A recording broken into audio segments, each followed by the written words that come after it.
এই সালোয়ার কামিজটা বানিয়েছি গজ কাপড় আর লেস দিয়ে। দেখেন কতটা সুন্দর হয়েছে।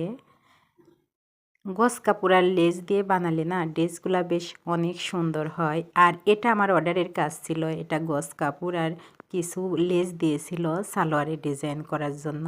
তো আমি সালোয়ারের পাশাপাশি এই যে কামিজেও কিন্তু ডিজাইনটা করে দিয়েছি, হাতার মাছ দিয়ে এটা বসিয়ে দিয়েছি। মাশাআল্লাহ, তাতে কিন্তু আমার ড্রেসটা আরও বেশি সুন্দর হয়ে গেছে। এই ড্রেসটা অনেক সুন্দর লাগছে, পরলেও সুন্দর লাগবে। এটা কিন্তু হাতার উপর দিয়ে থাকবে। তো আপনারা সবাই কমেন্টে জানাবেন আপনাদের কাছে কেমন লাগলো। যদি ভালো লাগে সবাই একটা করে লাইক দিয়ে দিবেন। আর আমার চ্যানেলে নতুন হয়ে থাকলে চ্যানেলটা সাবস্ক্রাইব করে পাশে থাকা ছোট্ট বেলটা বাজিয়ে দিবেন, যাতে করে আমার দেওয়া এই ধরনের নতুন ভিডিওগুলো আপনার কাছে পৌঁছে যায় সবার আগে আর আপনি দেখতে পান। আল্লাহ হাফেজ, ভালো থাকবেন, সুস্থ থাকবেন।